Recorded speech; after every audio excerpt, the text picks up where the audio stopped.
Alors, il nous a été demandé de désarmer Joseph Kabila. Meilleurs vœux à tout le monde. Nous sommes dans une nouvelle année, l'année 2025 au mois de janvier. Aujourd'hui, nous sommes le 10, le 10 janvier 2025. Et comme je vous avais promis, bon, je viens de le faire avec retard parce que j'étais en déplacement. Et j'avais dit que il y a des choses que nous allons partager et que l'année 2025 va être une année de beaucoup de révolutions spirituelles. Quand je parle de révolution spirituelle, je ne parle pas de prophétie. Je parle d'action. Je parle d'action, mais des actions qui seront vraiment menées avec la force spirituelle. Et parfois, certaines personnes peuvent se dire, quand on parle de force spirituelle, les gens pensent seulement, ok, église, on va aller, on va prier. Non, écoutez, mais je veux parler quand même d'une certaine dimension. Les nations ont toujours été libérées par la force puissante de Dieu. Vous savez, sur le plan biblique, vous savez que c'était difficile pour que le peuple d'Israël puisse sortir de l'Égypte, mais il a fallu la main puissante de l'Éternel pour que le peuple d'Israël puisse sortir de l'Égypte. Alors, il y a un vent qui est en train d'arriver, un vent qui va souffler, un vent spirituel qui va secouer beaucoup de choses sur le plan politique. Mais alors, pourquoi je suis en train d'intervenir? C'est parce que nous voulons demander que le président de la République puisse avoir le contrôle, puisse s'impliquer pour avoir le contrôle dans le mouvement de ce vent. Parce que quand il y a les vents spirituels qui bougent, quand on ne les maîtrise pas, parfois ça secoue, ça fait des victimes. Et là, je suis très sérieux. Je suis très sérieux. Ça, il y a une fois, j'avais dit à Moubarak, c'est-à-dire avant le printemps arabe, et je reviens sur cette histoire de Hosni Moubarak, j'avais dit, mais les gens n'ont pas compris, mais quand le vent est venu, le vent, ça finit mal. Alors, nous ne sommes plus au point où les gens doivent penser que les choses seront comme c'était. Je fais un petit rappel en donnant quelques exemples un peu plus précis. Par exemple, l'histoire avec Joseph Kabila et le prophète Simon Kimbangu. Et les politiciens congolais doivent d'abord se rappeler que l'indépendance du Congo, qu'ils sont en train de gérer aujourd'hui avec des principes ou bien une rigueur politique selon ce qu'ils veulent faire, l'indépendance n'a pas été initiée par les politiciens ni par les groupes armés. Non. L'indépendance a été commencée. Le vent de l'indépendance au Congo a commencé avec les réclamations, avec des hommes spirituels. Je cite le prophète Simon Kimbangu. Il a commencé seul. Et là, ce n'était pas l'église Kimbanguiste. Il n'y avait pas encore d'église. Et alors, il a commencé et il y avait des choses qui se faisaient. Il y avait des frappes qui avaient leur source dans la spiritualité. Des frappes qui jouaient sur la nature. Et ça finit par qu'il y ait des arrangements. Les arrangements politiques ont été d'abord faits avec les hommes spirituels. Et là, les politiciens congolais doivent comprendre. Tout le monde n'est pas... Peut-être quand on parle, on pense qu'on va dormir les gens, comme les gens crient Alléluia. Et bon, les pasteurs sont corruptibles, ils ne vont rien faire. Non, ça je dis non. Je rappelle cela. C'est avec le mouvement spirituel. Et le prophète Simon Kimbangu était seul avec ces gens, ces collègues. Ils ont fait une pression et il y a eu le résultat. Le vent maintenant a soufflé. Il y a eu les Lumumba, il y a eu les Kasavubu. Les politiciens ont récupéré. Et malgré ces politiciens, leur apparition, ces politiciens ont été accompagnés par l'énergie spirituelle authentique qui était différente de la prière de l'église catholique, de la prière de l'église évangélique ou protestante. Donc, c'était le spirituel. Politiciens congolais, comprenez bien. Je reviens et pour vous donner quelques petits récits. Vous savez, en 2000, c'est-à-dire vers 2017, parce que nous savions que l'alternance allait se faire et qu'un Kassaïen allait prendre le pouvoir. Donc, je vais un peu plus vite. J'ai parlé déjà de ces histoires dans le passé. Alors, il nous a été demandé de désarmer Joseph Kabila. Je ne veux pas vous expliquer comment, quand on désarme quelqu'un sur le plan spirituel, en fait, alors, sur le plan humain, il commence à faire face à beaucoup de difficultés au point que même la manipulation ne parvient plus à tenir.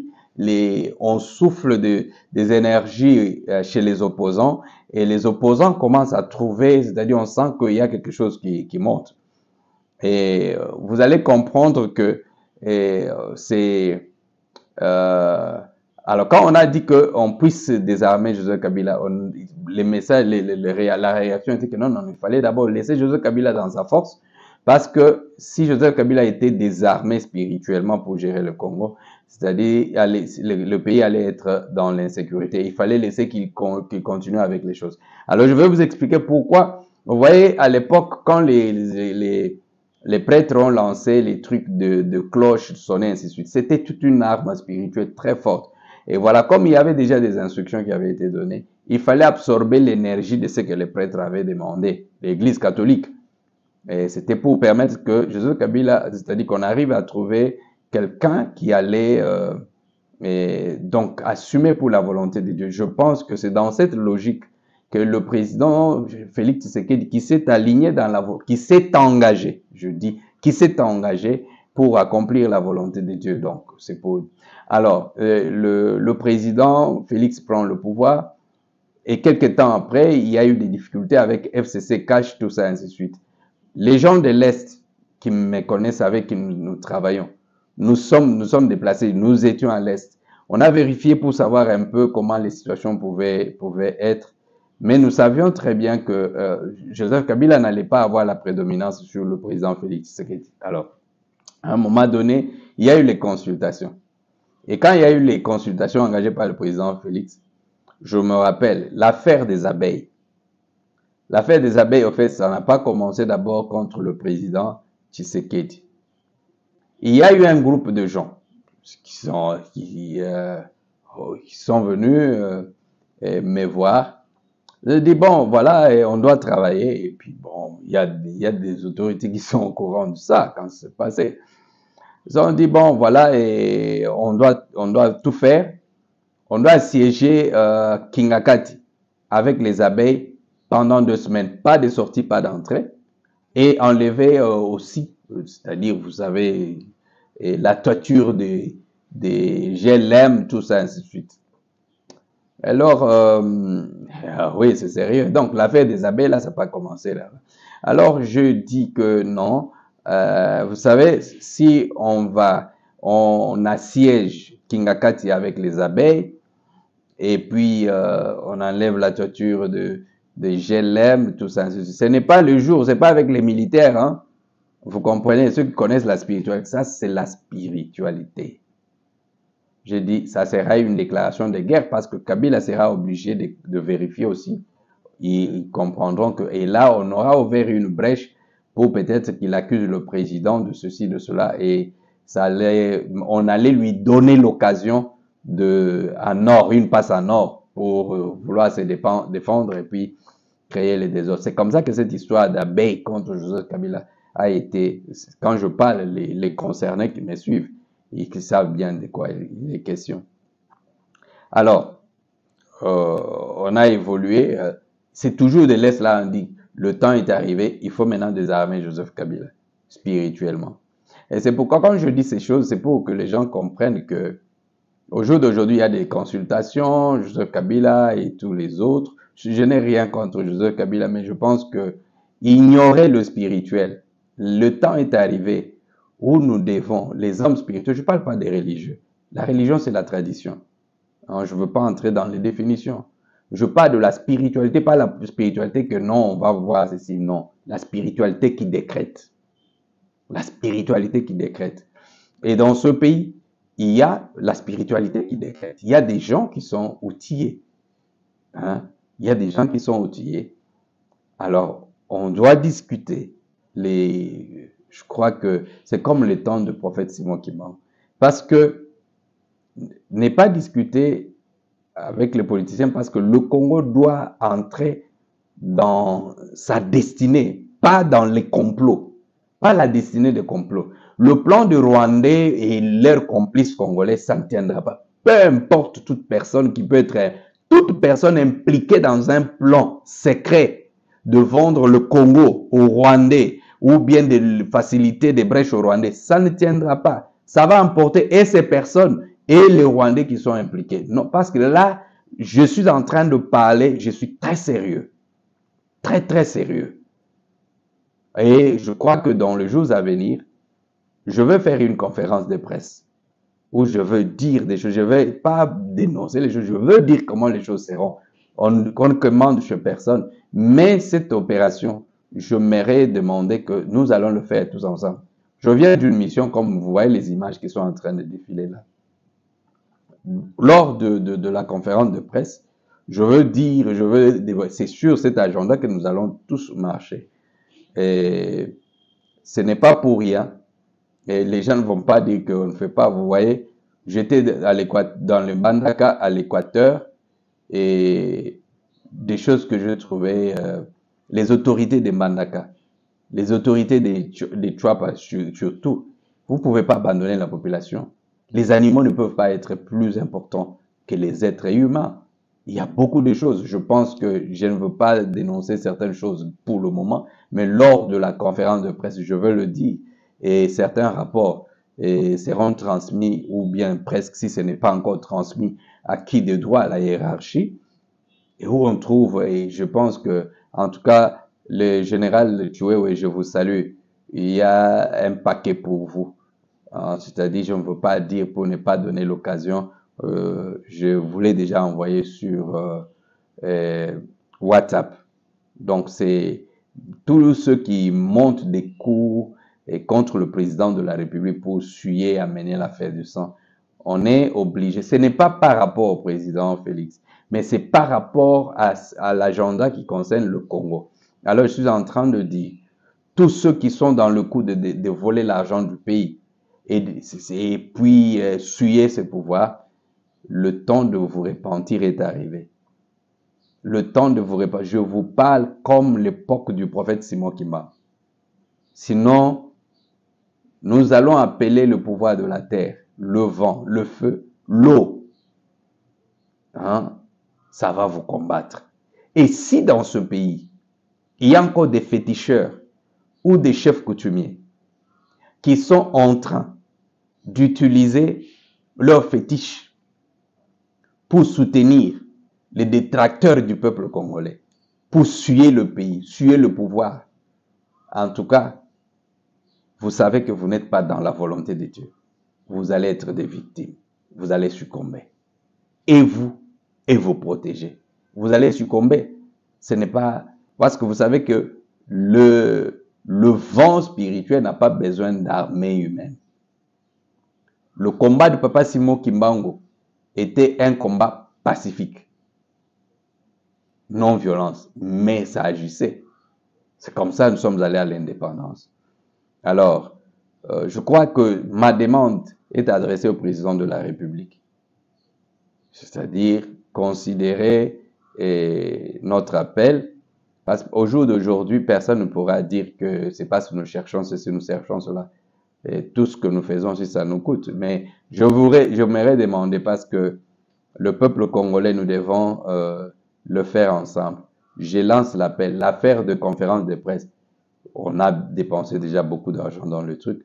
Nous allons le faire ensemble. Que des personnes de bonne volonté contribuent pour cette conférence de presse que nous devons faire incessamment. Le peuple kassaïen, vous devez vous assumer. Vous devez vous assumer. Vous devez vous assumer. Le temps est arrivé au nom du patriotisme et de la vérité. Nous devons vous dire certaines vérités. Le peuple du Kasaï. Il faut savoir payer le prix de la vérité, payer le prix de mettre les choses sur le droit chemin, afin que le Congo puisse aller de l'avant. Ça veut dire, c'est-à-dire, même simple, on s'est plaint, mais simple sacrifice, on n'est pas capable de le faire. Je le dis parce que je me retrouve dans des conditions comme peut-être ce que vous pouvez voir là, difficiles, hein.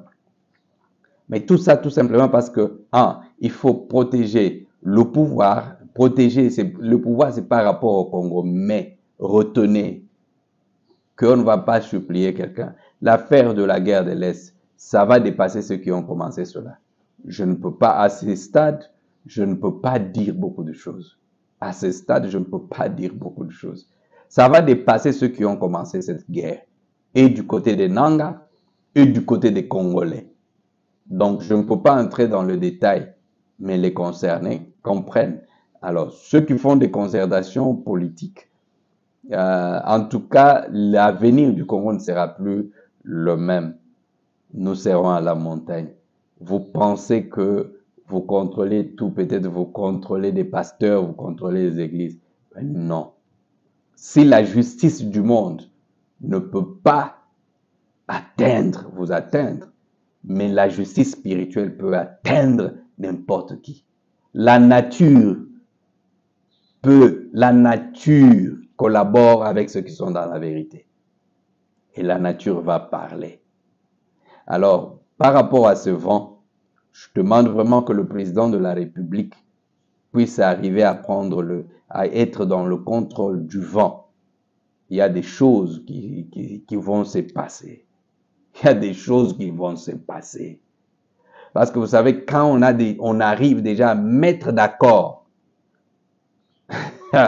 toutes les énergies spirituelles positives pour le bien du pays et du continent, c'est, en tout cas, n'oubliez pas que l'indépendance du Congo n'était pas le résultat d'une rébellion armée, mais des actions spirituelles bien calculées.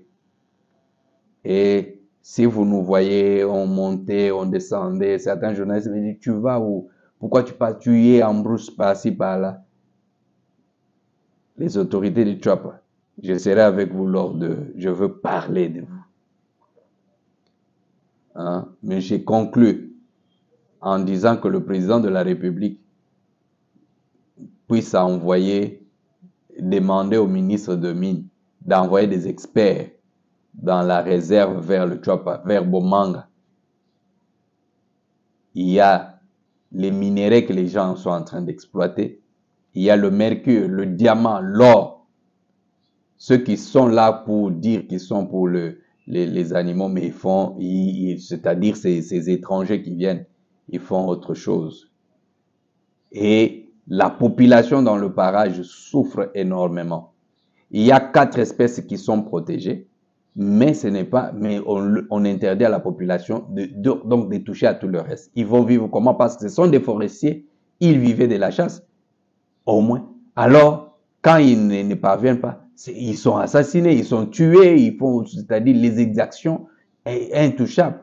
Nous demandons que le ministre de la Justice aussi puisse diligenter une enquête, que l'on puisse quand même aller, c'est-à-dire il faut aller. Ces gens ne peuvent pas être hors la loi. Nous arrivons vers Bassankousou. Comment est-ce qu'on peut laisser une blanche qui vient, qui demande que quelqu'un on veut essayer bonobo avec un homme et bonobo avec une femme, avoir des rapports s'ils peuvent accoucher. Et on dit ça à la radio. Les autorités, vous regardez, gouverneur du Tchouapa, les députés du Tchouapa. Non, je ne veux pas dire les détails, mais je vous dis que j'étais là, c'est pourquoi je dis, on va demander l'enquête. Maman Eva Bazaïba, là-bas, on a outrepassé les mesures de la loi pour la conservation. La population est en train de mourir. Et on veut donc chercher à coller, à suyer les autres personnes innocentes. Les détails, je le dirai lors de la conférence de presse. Mais cette conférence, n'oubliez pas, ça ne peut pas se passer sans vous. C'est le temps du réveil et nous devons le faire ensemble. Ne dites pas que, ils cherchent l'argent. Non, vous voyez ce que nous sommes en train de faire là. C'est de l'argent. Mais maintenant, le changement au Congo, ça doit se faire avec le numéro pour nous contacter et apporter votre contribution. Si vous voulez produire peut-être la conférence de presse seul, vous le dites, on le fait. Vous nous donnez les moyens. On fait parce que nous sommes dans une nouvelle année de la révolution spirituelle au Congo pour le changement des choses sans l'arme humaine.